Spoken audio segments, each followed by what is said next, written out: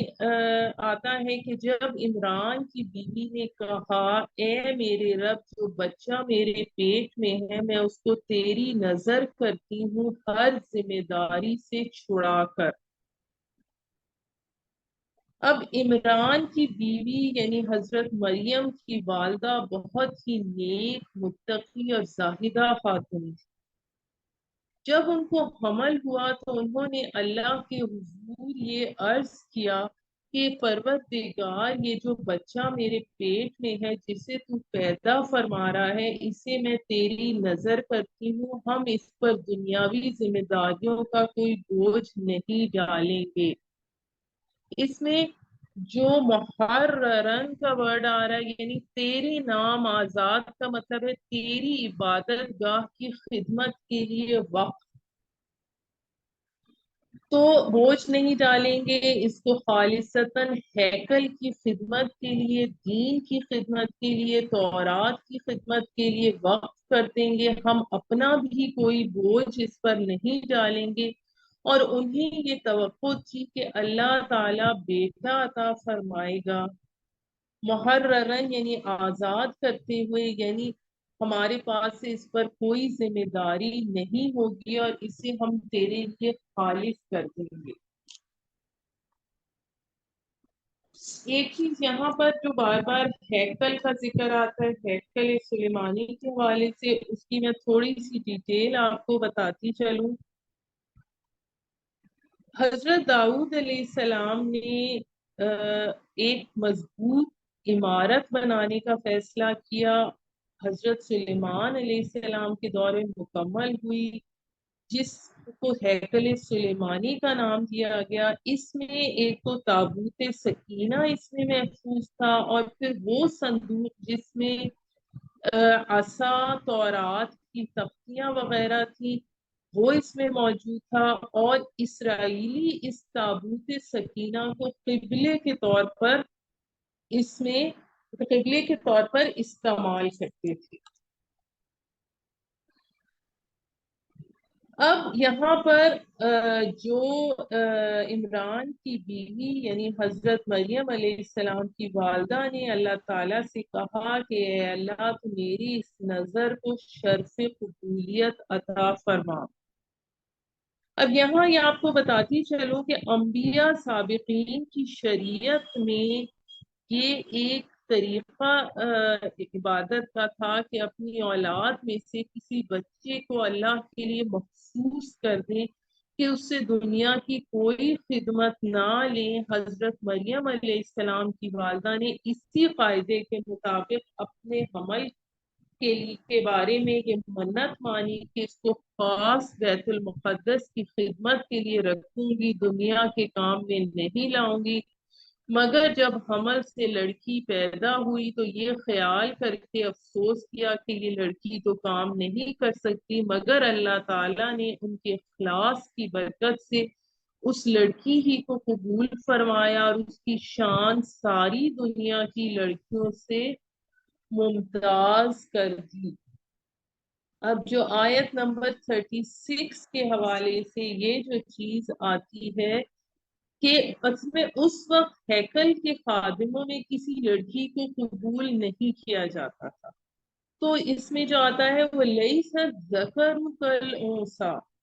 تو اس جملے کے دو معنی کیے گئے ہیں. اولاً یہ کہ حضرت مریم علیہ السلام کی والدہ کا تو ترجمہ اس طرح ہوگا کہ اور لڑکا لڑکی کی مانند نہیں ہوتا، یعنی اگر لڑکا ہوتا تو میں اسے خدمت کے لیے وقف کر دیتی، یہ تو لڑکی ہو گئی. دوسری طرح سے اس کا ترجمہ یہ ہوگا کہ اگر اس قول کو اللہ کی طرف سے مانا جائے تو مفہوم یہ ہوگا کہ کوئی بیٹا ایسا ہو ہی نہیں سکتا جیسی بیٹی تو نے جنم.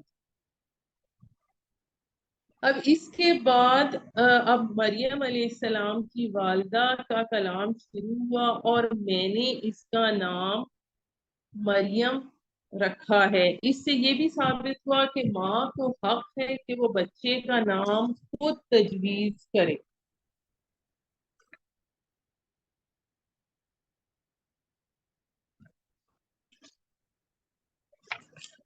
اچھا، یہاں پر میں آپ کو یہ بھی بتاتی چلوں کہ اللہ تعالیٰ نے جب ان کی یہ دعا قبول فرمائی تو جو حدیث سے صحیح میں آتا ہے کہ جو بھی بچہ پیدا ہوتا ہے تو شیطان اس کو مس کرتا ہے، چھوتا ہے، جس سے وہ چیختا ہے، لیکن اللہ تعالیٰ نے اس مس سے، شیطان سے، حضرت مریم علیہ السلام اور ان کے بیٹے حضرت عیسیٰ علیہ السلام کو محفوظ رکھا۔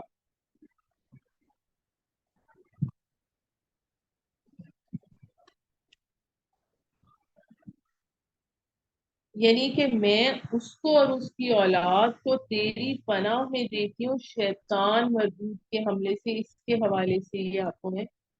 بتا رہی ہوں۔ اس کے بعد تو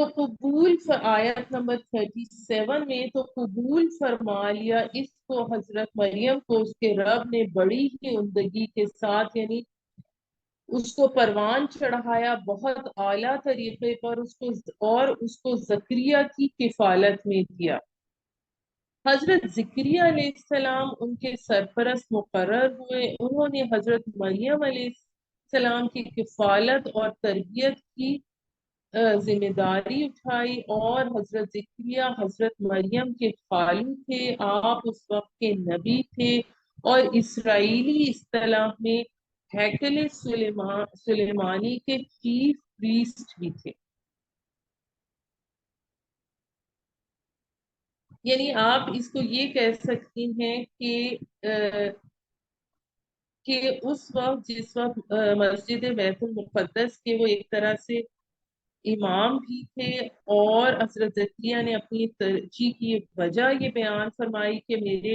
گھر میں ان کی خالہ ہیں اور وہ ماں کی طرح ہوتی ہے، اس لیے بعد ماں کے وہ بھی رکھنے کی مستحق ہے۔ مگر پھر بھی لوگ اس ترجیح پر راضی اور متفق نہیں ہوئے، تو آخر میں قرآن دازی پر اتفاق قرار پایا، اور یہ قرآن دازی کا طریقہ جو یہ آگے آ رہا ہے تو ہم وہاں پہ اس کو ڈسکس کریں گے، جس میں حضرت زکریا علیہ السلام کامیاب ہوئے۔ اور پھر جب اس کے بعد یہ آتا ہے کہ حضرت مریم جو تھی ان کو بعض روایات کے مطابق ایک انا کو نوکر رکھ دیا گیا، کر دودھ پلوایا، اور بعض روایات میں کہ دودھ پینے کی ان کو حاجت ہی نہیں ہوئی، وہ خود اٹھنے بیٹھنے لگی۔ ان کو مسجد کے متعلق ایک عمدہ مکان میں لا کر رکھا، جب کہیں جاتے تو قفل لگا کر جاتے، پھر آ کر کھولتے۔ اب جو محراب کے مراد سے مراد وہ گوشہ یا وہ حجرہ ہے جو حضرت مریم علیہ السلام کے لیے مخصوص کر دیا گیا، یعنی جس میں حضرت مریم علیہ السلام رہائش پذیر تھی، اور حضرت زکریا ان کی دیکھ بھال کے لیے اکثر اس حجرے میں جاتے تھے۔ آپ جب بھی اس حجرے میں جاتے تو دیکھتے کہ حضرت مریم کے پاس کھانے پینے کی چیزیں اور بغیر موسم کے پھل موجود ہوتے۔ بعض علماء کی رائے اس حوالے سے بھی آتی ہے یا رزق سے مراد مادی کھانا نہیں بلکہ علم و حکمت ہے۔ جب حضرت زکریا ان سے بات کرتے تھے تو حیران رہ جاتے کہ اس لڑکی کو اس قدر حکمت اور اتنی معرفت کہاں سے حاصل ہو گئی۔ پھر یہ جو پھلوں کے بارے میں آتا ہے، یعنی گرمی کے پھل سردی کے موسم میں، سردی کے گرمی میں موجود ہوتے ہیں، اور حضرت زکریا کے علاوہ کوئی شخص لا کر دینے والا وہاں نہیں تھا، اور جب انہوں نے حضرت مریم سے پوچھا تو انہوں نے کہا اللہ کی طرف سے آئے۔ تو اب یہ انواع و اقسام کی یہ پھل اور یہ حکمت کی باتیں دونوں چیزیں اللہ تعالی کی طرف سے تھیں۔ اب اس میں وہ کہتی ہیں اللہ کی طرف سے یہ اس کا فضل اور اس کا کرم ہے، وہ جس کو چاہتا ہے بے حساب رزق عطا کرتا ہے۔ اب جب حضرت زکریا علیہ السلام کو یہ مشاہدہ ہوا تو انہوں نے اپنے رب سے دعا کی، یعنی وہ جو بے موسمی پھل دیکھ کر حضرت زکریا علیہ السلام کے بھی دل میں بڑھاپے اور بیوی کے بانجھ ہونے کے باوجود یہ آرزو پیدا ہوئی کہ کاش اللہ تعالیٰ انہیں بھی اسی طرح اولاد سے نواز دے۔ چنانچہ بے اختیار دعا کے لیے ہاتھ بارگاہ الہی میں اٹھ گئے، جسے اللہ تعالیٰ نے شرف قبولیت عطا فرمایا۔ اب حضرت ذکریہ، جیسا میں نے پہلے ذکر کیا، بہت بوڑھے ہو چکے تھے، ان کی اہلیہ بھی بہت بوڑھی تھی، بانجھ بھی تھی،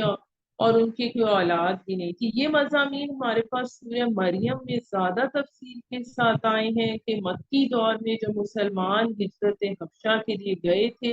تو وہاں جا کر نجاشی کے دربار میں حضرت جعفر بن ابی طالب نے سورہ مریم کی آیات پڑھ کر سنائی تھی۔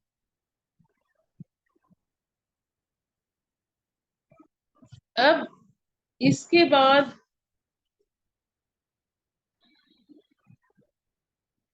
حضرت زکریا علیہ السلام نے پہلے یہ چیز مشاہدہ نہیں کی تھی کہ اللہ تعالیٰ یہ بے موقع اور بے موسم چیزیں عطا کرتا ہے، اس لیے آپ کو دعا کرنے کی ضرورت نہیں ہوئی تھی، لیکن اس وجہ آپ نے دیکھ لیا کہ حضرت مریم کو بے موسم میوے عطا فرما رہا ہے تو آپ کو بھی سوال کرنے کی ضرورت ہوئی کہ جو قادر مطلق بے موقع پھل عطا کر سکتا ہے وہ بے موقع اولاد بھی عطا کرے گا۔ اس آیت سے یہ معلوم ہوا کہ اولاد کے لیے دعا کرنا انبیاء علیہ السلام اور صالحین کی سنت ہے۔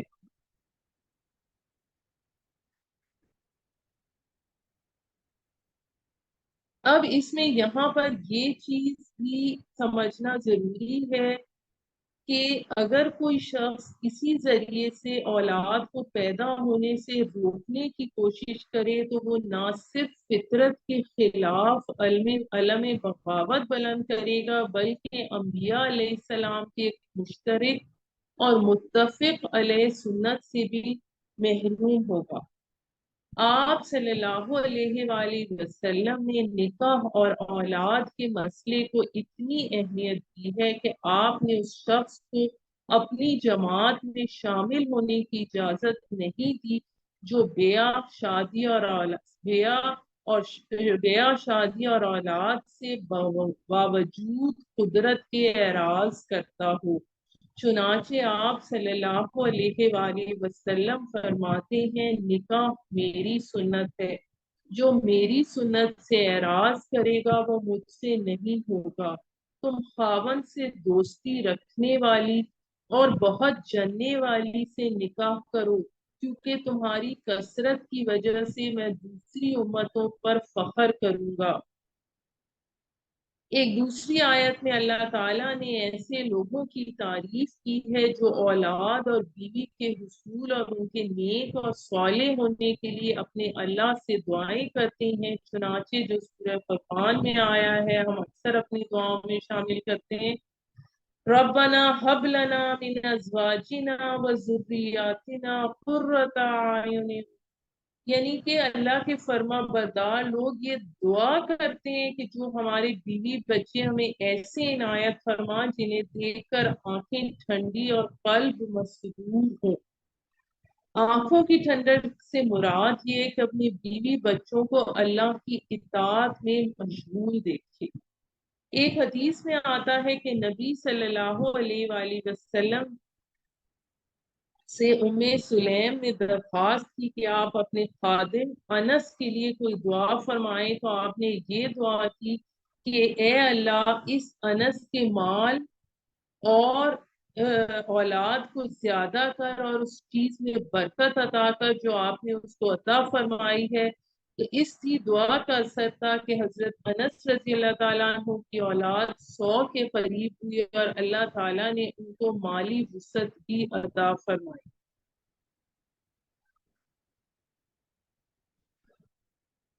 اب اس کے بعد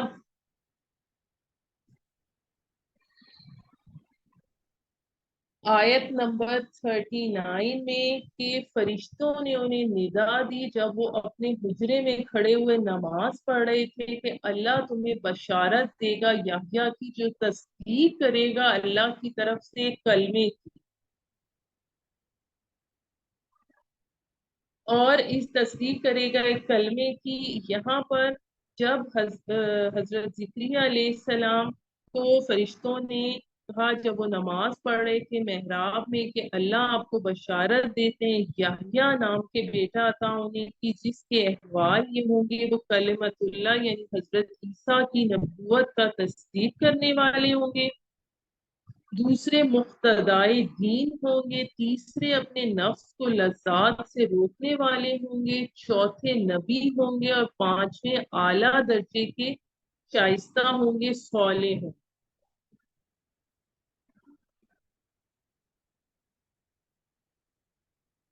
اب یہاں پر اللہ کے کلمے کی تصدیق سے مراد حضرت عیسیٰ علیہ السلام کی تصدیق ہے۔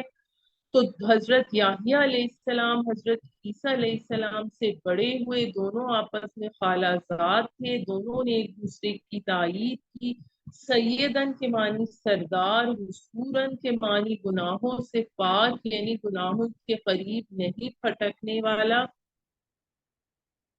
اور اس میں یہ دیکھیے کہ اس میں وہ اپنے نفس کو لذات سے روکنے والے ہوں گے، اور اس میں لذات سے روکنے میں مباح خواہشوں سے بچنا بھی شامل ان کی خصوصیات میں آیا ہے، مثلا اچھا کھانا، اچھا پہننا وغیرہ۔ اب بڑھاپے میں جب معجزانہ طور پر اولاد کی خوشخبری سن کر حضرت زکریا علیہ السلام کے اشتیاق میں اضافہ ہوا اور نشانی انہوں نے معلوم کرنی چاہی،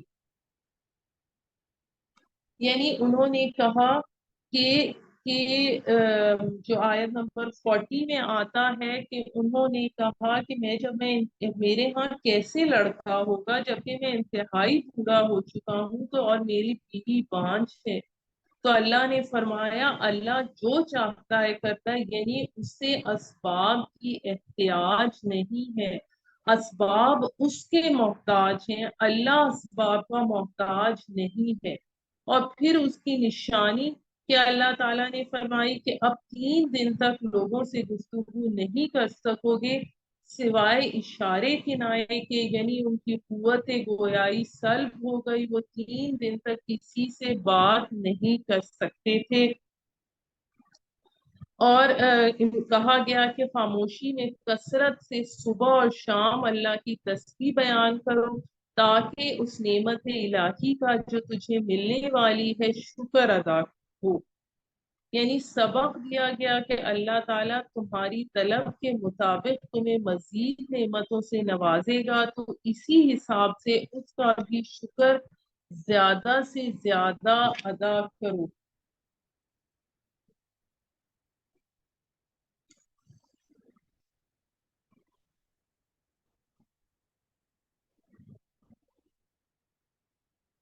اور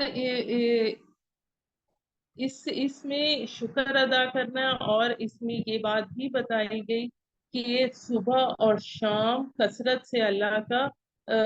ذکر کرو اور اس کی تسبیح بیان کرو۔ جو اللہ رمضان کا ورڈ آیا ہے اس سے معلوم ہمیں یہ ہوتا ہے کہ اگر انسان کلام نہیں کر سکتا ہو تو اشارہ جو ہوتا ہے وہ قائم مقام ہو جاتا ہے کلام کے۔ جیسے کہ ایک حدیث میں آتا ہے کہ رسول صلی اللہ علیہ وآلہ وسلم نے ایک گونگی باندی سے سوال کیا این اللہ، اللہ کہاں ہے؟ تو اس نے آسمان کی طرف اشارہ کیا تو آپ صلی اللہ علیہ وآلہ وسلم نے یہ فرمایا کہ یہ باندی مسلمان ہے۔